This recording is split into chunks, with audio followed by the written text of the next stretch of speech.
지난 금요일 날 2월 18일자 국민일보에 보면 흥미로운 기사가 나와서 여러분 소개합니다. 띄워보세요. 국가혁명당 대선 후보인 허경영 씨가 축복 의식을 한번 해주는데 1인당 100만 원씩 받는다는 기사가 나왔습니다. 요즘 같은 시대에도 이런 미혹에 빠지는 사람들이 있는가 싶어서 관심을 가지고 제가 자료를 좀 찾아봤습니다.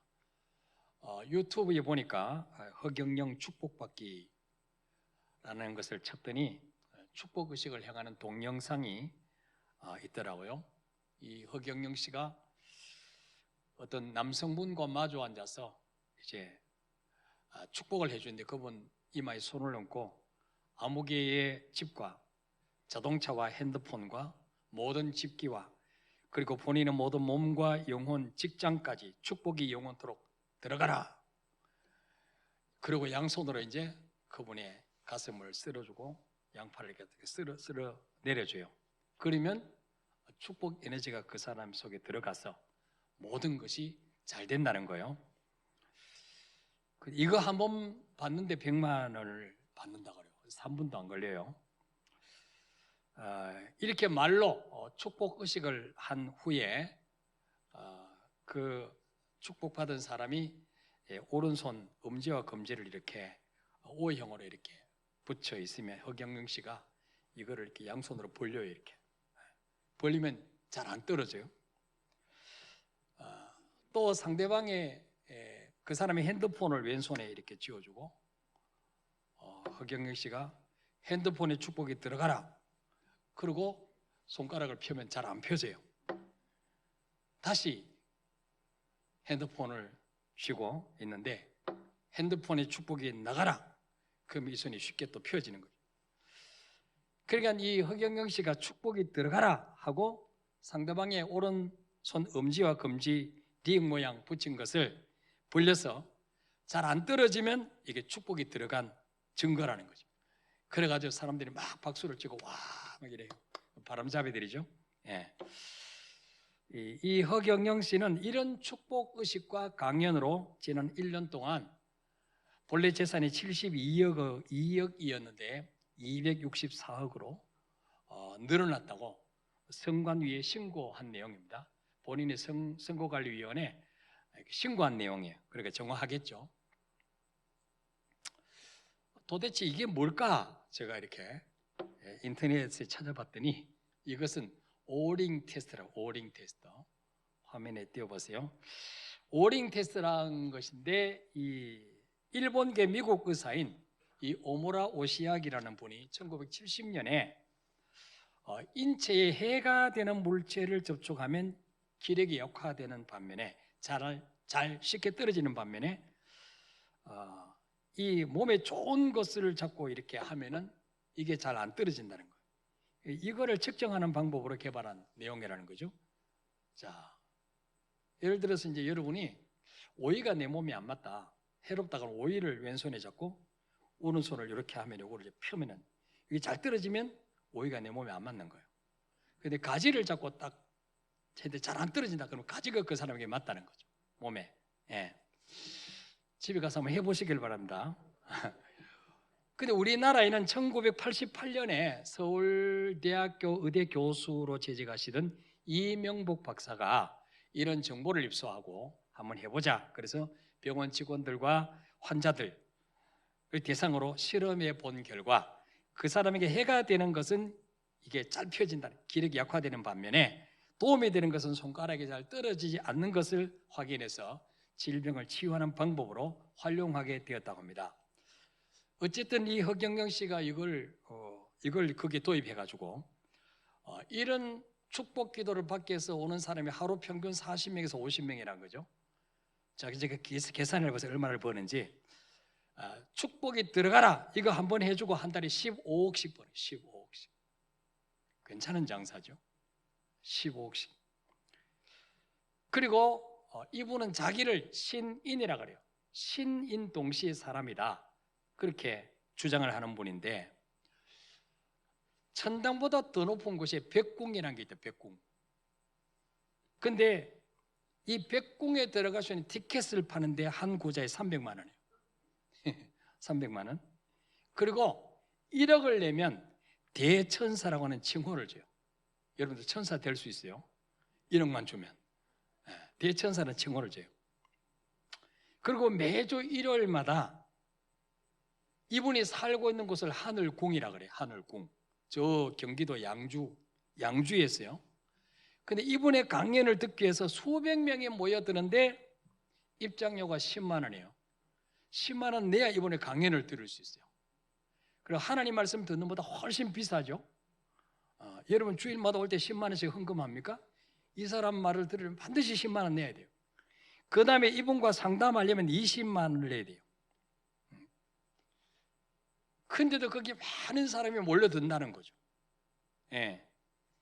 저는 그걸 보면서 진리 대신 예수님을 만나지 못하면 이렇게 사람의 말에 속아서 인생을 도둑맞을 수가 있겠구나 하는 생각이 들었어요.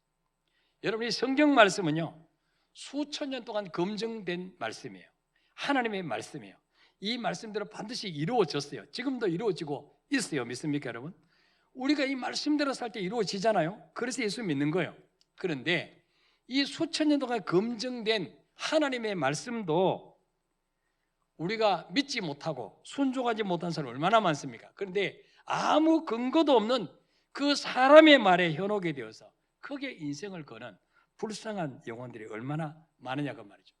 자, 오늘 성경에는 어떤 사람이 복이 있다고 말씀합니까? 5절에 보니까 주께 힘을 얻고 그 마음에 시온에 데려가 있는 자는 복이 있나이다.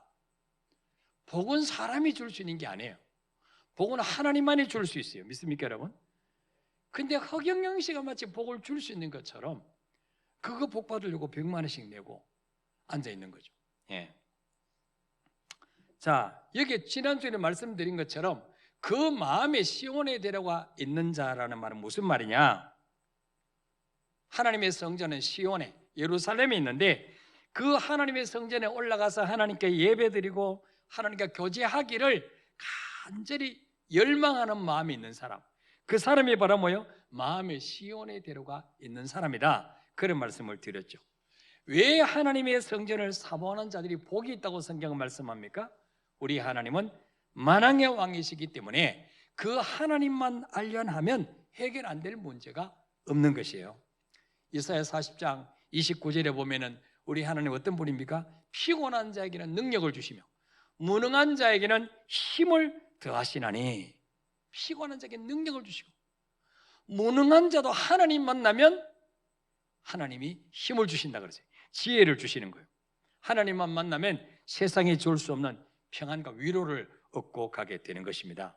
하나님 만나서 예배드리는 가운데 죄와 세상과 자신을 이길 수 있는 힘을 공급받게 되는 것입니다. 그래서 우리가 만사 제쳐놓고 하나님 앞에 나오지 않습니까? 요한복음 16장 33절에 보니까 세상에서는 너희가 환난을 당하나 담대하라 내가 세상을 이겨노라. 우리 안에 누가 계십니까? 세상을 이기신 주님, 죽음까지 이기신 주님이 나와 함께 계심을 예배를 통해서 확인하는 것입니다. 이걸 확인하는 순간에 뭐예요? 염려, 근심, 걱정, 두려움에서 해방되는 거죠. 하나님은 시편 50편 15절에 환난 날에 나를 부르라 내가 너를 건지리니 네가 나를 영화롭게 하리로다. 이 세상에 어떤 교주가 어떤 재벌이 너 힘들면 나 찾아와 내가 해결해 줄게. 그런 분이 누가 있습니까 여러분?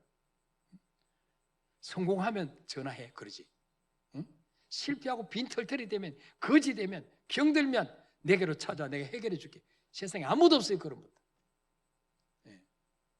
부모 형제조차도 뭐요? 망하고 전화하면 전화 잘 안 받을 수 있어요. 근데 하나님은요 환난 날에 나를 부르라 내가 너를 건져주겠다. 그 사건을 통해서 내가 영광 받을 거야. 얼마나 놀라운 약속이에요. 예. 이런 약속을 믿고 우리가 하나님 믿는 거예요. 예. 자, 성경에 있는 모든 하나님의 약속은 아무에게나 주신 약속이 아니에요. 예수님이 내 죄 때문에 죽으시고 3일 만에 부활하심을 믿고 그 예수님을 나의 구세주와 나의 주인으로 믿고 영접한, 그래서 하나님과 나 사이의 관계가 부자 관계로 맺은 사람들에게만 이 약속을 주시는 거예요. 믿습니까, 여러분? 예. 그래서 여러분 예수 믿고 구원받는 순간에 하늘에서 뭐 1억이 떨어진다, 뭐 분당 집 한 채 주겠다, 그럼 누가 예수 안 믿겠어요? 근데 그것은 언제 날아갈지 몰라요. 하나님은요, 예수 믿고 구원받고 그런 거 선물 주는 게 허접한 거 선물 주시는 게 아니라 한 번 약속하신 것은 반드시 이루어지는 약속의 말씀을 선물로 주시는 거예요. 믿습니까, 여러분? 그래서 이 하나님의 자녀에게는 하나님의 약속이 우리의 기업이 돼요. 기업. 약속이 기업이라는 거예요. 믿습니까, 여러분? 그래서 이 약속 붙잡고 기도하면 다 이루어 주시는 거예요. 약속을 주셨기 때문에. 예. 그래서 하나님의 약속을 내 것으로 믿는 사람만이 주일이 되면 만사를 다 제쳐놓고 하나님의 성전에 나오게 되는 줄 믿으시기를 바랍니다. 그리고 여기 오신 분들은 뭐예요? 다 하나님의 약속을 받은 자들이, 하나님과 언약과 관계가 체결된 사람들이, 그렇죠? 자, 오늘 6절에 보니까 그들이 눈물 골짜기로 지나갈 때 그곳에 많은 샘이 있을 것이며 이런 비가 복을 채워 주나이다. 여기 그들이 누굽니까? 시온에 있는 하나님의 성전을 애타게 사모해서 그 성전에서 가는 사람들, 그 사람들이 바로 그들이에요. 자, 시온을 향해서 성전에서 가는 그 길에도 뭐요? 물 한 방울 구할 수 없는 눈물 골짜기에 있다는 거죠. 예. 하나님의 뜻대로 살고자 하는 성도들도 때로는 뭐요? 이 땅에 사는 동안에 이해할 수 없는 고난과 역경이 찾아올 때가 있다는 거죠. 예. 예수 믿는다고 아프지도 않고, 예수 믿는 자는 코로나도 안 걸리고, 예수 믿는 자는 넘어지도 않고, 그런 약속이 없어요. 예. 예수 믿어도 똑같이 이 땅에 사는 동안에 고난이 와요. 문제가 올 수 있어요. 그런 불신자 차이가 뭐냐? 우리는 주님과 함께 이겨내는 거예요. 믿습니까, 여러분? 불신자 자기 혼자 힘으로 이겨내야 돼요. 우리는 내 안에 계신 주님이 감당할 수 있는 능력을 주시는 거예요. 예. 그 차이죠. 예. 자, 그래서 왜 우리 인생의 때로는 하는 눈물 골짜기를 지나가게 하실까요? 우리가 예수 믿고 구원받는다고 한순간에 천사처럼 되는 게 아니죠. 죄 지을 생각도 안 나고, 전에 술 잘 먹던 거 끊었는데 또 한 번씩 또 생각나기도 하고 이러잖아요. 그걸 뭡니까? 그 유혹의 욕심을 따라 썩어져가는 옛날 습관, 이 구습을 따라 살려고 하는 옛사람이 아직 내 속에 남아있다는 거죠. 천국 갈 때까지 이거 싸우는 거죠. 이것을 다 뽑아내고 하나님 앞에 거룩하고 흠이 없는 백성으로 우리를 다듬으시기 위해서 고난을 주시는 거예요. 문제를 주시는 거예요. 믿습니까, 여러분? 네. 고난이 있어야 우리가 자신을 돌아보고, 내가 깨지니까, 자아가 깨지니까. 그래서 우리 인생이 눈물 골짜기를 지나갈 때는 어떻게 해야 될까요? 더 하나님을 가까이 해야 돼요. 하나님, 이 고난을 통해서 내가 깨달아야 될 것이 무엇입니까? 이 고난을 통해서 내가 어떻게 살기를 원하십니까? 더 질문하는 기도를 해야 되죠. 더 말씀 앞에 내 자신을 비추어 봐야 되죠. 그러면 어떻게 돼요? 눈물 골짜기가 샘이 퐁퐁 솟아나는 샘터가 되게 주겠다. 그렇게 말씀하고 있어요. 예. 6절에 보니까 그들이 눈물 골짜기로 지나갈 때 그곳에 많은 샘이 있을 것이며, 예. 그리고 뭐요? 이른 비가 복을 채워 주시나이다. 이른 비. 샘에서 물이 솟아나는 것도 위에서 물이 안 내리면, 비가 안 오면 말라버리죠. 근데 하나님이 이 눈물 골짜기를 통과할 때 더 하나님 앞에 기도하고 말씀 앞에 내 자신을 비추어 보고 하나님 은혜를 사모하는 자에게는 이 눈물 골짜기가 샘이 퐁퐁 솟아나는 샘터가 되게 하실 뿐만 아니라 이 샘이 마르지 않도록 하늘에서 이른 비를 내려주셔서 계속해서 샘이 솟아나게 해주신다는 거예요. 예. 여기 이른 비가 나오는데, 이른 비. 이 유대 나라는요, 비가 잘 안 와요. 1년에 2차례 큰 비가 오는데 이른 비와 늦은 비가 와요. 자, 이른 비는 언제 오느냐? 파종 10뿌리 시기에 9월 중순에서 10월경에 이른 비가 내립니다. 자, 그전에는 비가 안 오니까 땅이 어때요? 돌처럼 딱딱하게 굳어져 있어요. 거기에 씨를 뿌리면 안 나죠. 그래서 뭐예요? 하나님 이른비를 주셔요. 그래서 땅을 촉촉하고 부드럽게 해서 쟁기질을 할 수 있게 해주십니다. 땅이 습기를 머금고 있죠. 이때 씨를 뿌리면 잘 자라는 거죠. 그래서 씨앗을 파종할 수 있도록 주시는 비가 이른비예요. 이른비. 이른비를 안 주시면 어떻게 해요? 그 해 농사 망치는 거죠. 씨를 뿌릴 수가 없어요. 예. 왜? 땅이 딱딱하게 돌처럼 굳어져 있으니까. 뿌려도 나지가 않죠. 늦은 비는 또 언제 주시느냐? 4월경에. 4월경에 이제 9월에서 10월에 밀이나 보리나 이런 걸 뿌립니다. 뿌리면 4월경에 이제 곡식을 여물게 하기 위해서 내리는 비입니다. 이게 늦은 비예요. 그러니까 늦은 비가 안 내리면 어때요? 곡식이 알맹이는 차지 않고 쭉정이만 거두게 되는 거죠. 겉으로 볼 때는 분명히 밀이고 보리인데 까보면 뭐 안에 알맹이가 안 들었어요. 예, 영양이 부족해서. 그래서 늦은 비를 주시는 거죠. 그래서 성경에서 이 비는요, 하나님의 축복의 상징으로 언급되고 있어요.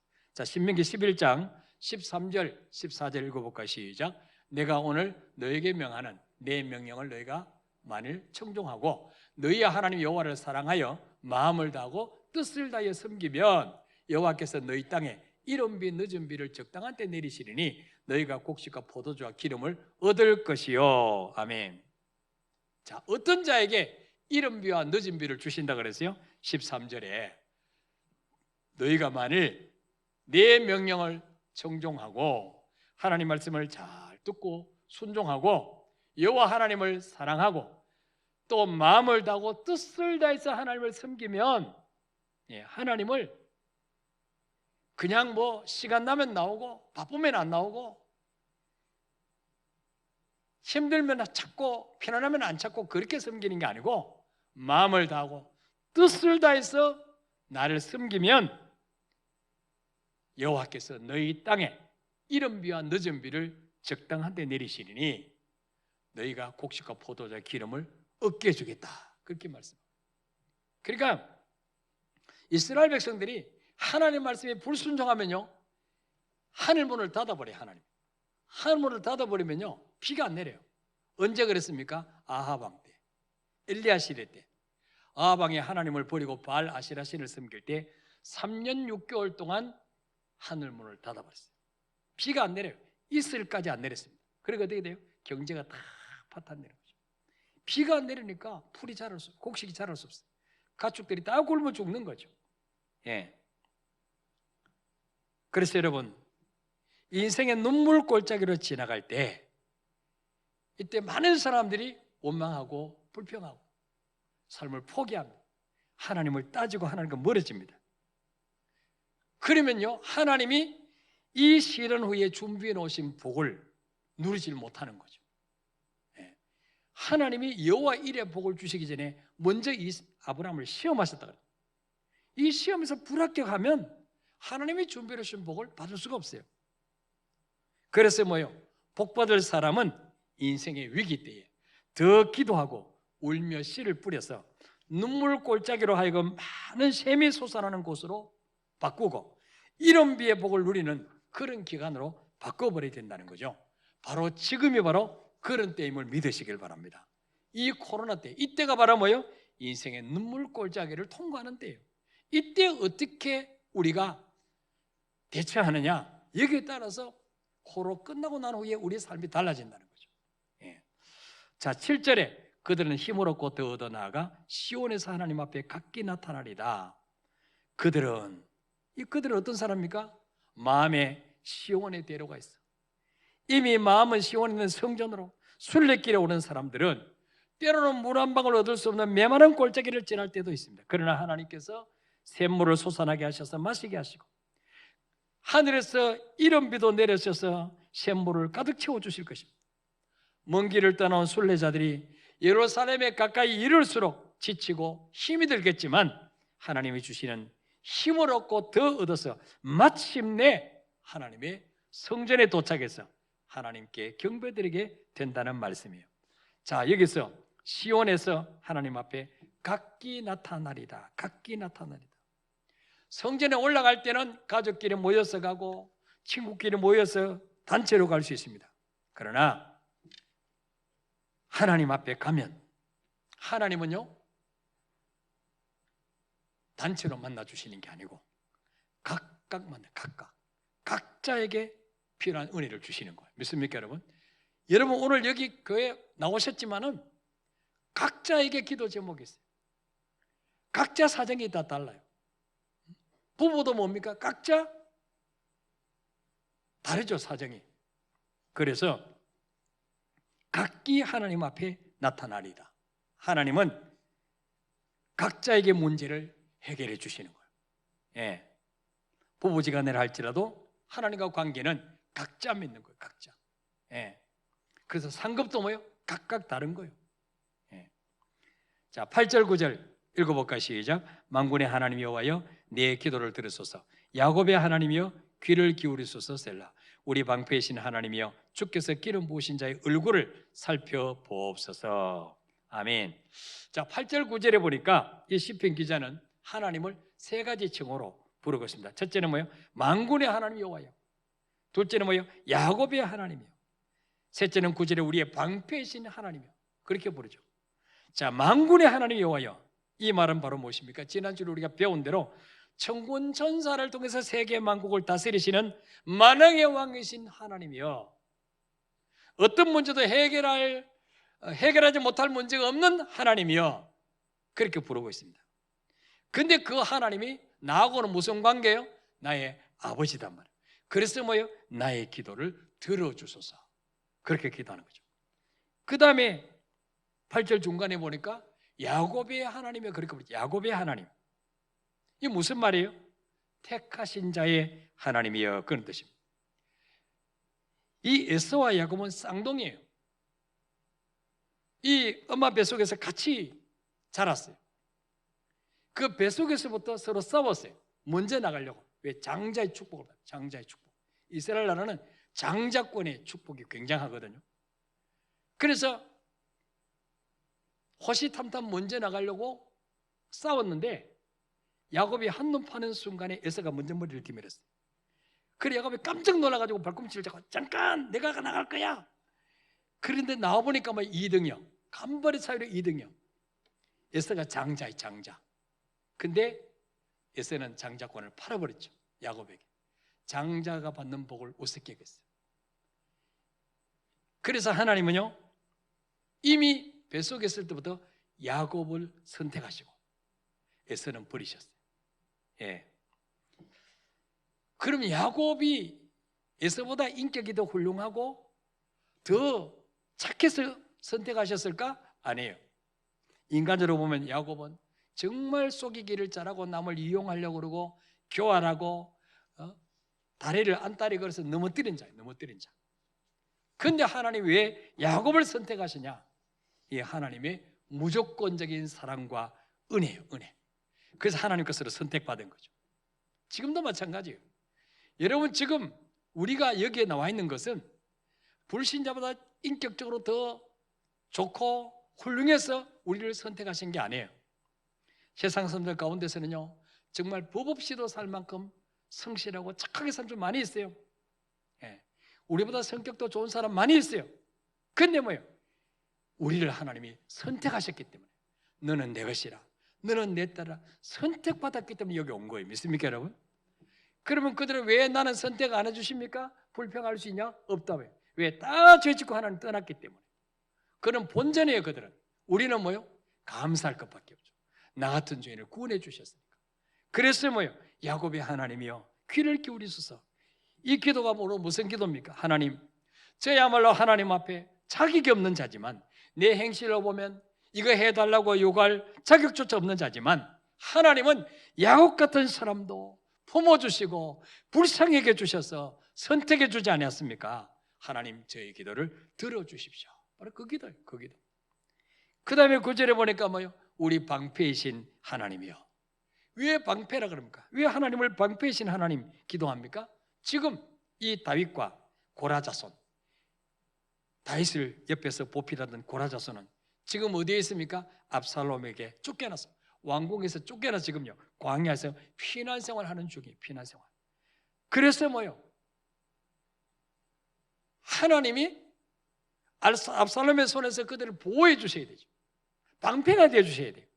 그래서 하나님 우리에게 필요한 은혜를 주시지만 때로는 악한 자로부터 우리를 지켜주시는 방패가 되어주시는 분이라고. 믿습니까 여러분? 코로나부터 지켜주시고 악한 자로부터 지켜주시는 큰 방패가 되어주신 하나님이라고. 그래서 우리의 방패이신 하나님이요, 주께서 기름 부으신 자의 얼굴을 살펴보옵소서. 주께서 기름 부으신 자가 누구예요? 다윗이. 다윗. 하나님이 사무엘을 통해서 다윗에게 기름 부어서 이스라엘의 2대 왕으로 세우셨어요. 자, 그런데 지금 하나님이 기름 부어 세운 적도 없는 다윗의 아들 압살롬이 주께서 기름 부어 세우신 다윗을 죽이려고, 그 자리를 자기가 차지하려고 반역을 일으켰다는 거예요. 그러니까 뭐예요? 하나님, 이건 아니지 않습니까? 압살롬이 왕위를 찬탈한다면 하나님의 기름 부어 세운 다윗은 뭐가 됩니까? 이건 하나님의 공의에 어긋나지 않습니까? 그래서 뭐요? 우리의 방패이신 하나님이요, 주께서 기름 부으신 다윗의 얼굴을 살펴보옵소서. 이 말은 뭐요? 다윗의 체면을 살려주십시오. 그래야 하나님의 공의가 서지 않습니까? 이 기도를 하는 거예요. 왜 하나님이 은혜를 베풀어 주셔야 한다고 생각합니까? 하나님만이 만왕의 왕이시요 모든 문제 해결자시기 때문입니다. 그래서 이 다윗과 이 고라자손은 지금 광야로 쫓겨나서 하나님의 성전은 지금 예루살렘에 있는데 거기 가서 하나님을 만나서 예배하고 내 안타까운 사정을 알고 싶은데 갈 수가 없는 거예요. 왜 예루살렘은 지금 누가 점령하고 있어요? 압살롬의 군대들이 장악하고 있어요. 갈 수가 없어. 그래서 멀리 여기서 하나님을 사모하며 그 성전으로 올라가는 그 순례자를 사모하는 거죠. 그래서 너무너무 성전에 올라가기를 열망했다는 거예요. 자, 10절에 주의 궁정에서 한 날이 다른 곳에서 첫날보다 나은즉 악인의 장막에 사는 것보다 네 하나님의 성전 문지기로 있는 것이 좋사오니. 자, 이 고라자손이 뭐라고 말합니까?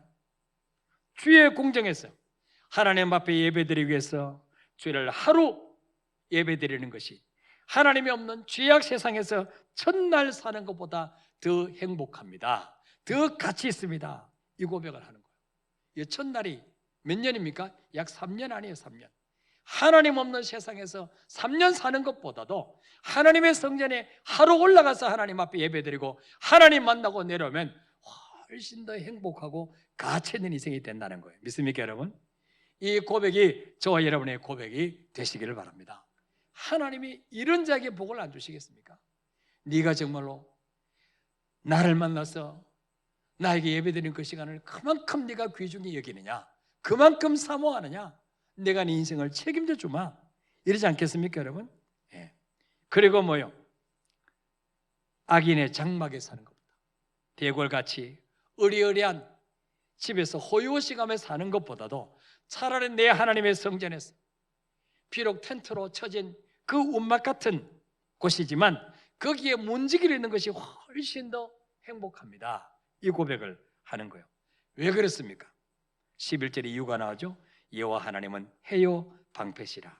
여호와께서 은혜와 영화를 주시며 정직하게 행하는 자에게 좋은 것을 아끼지 아니하실 것이라.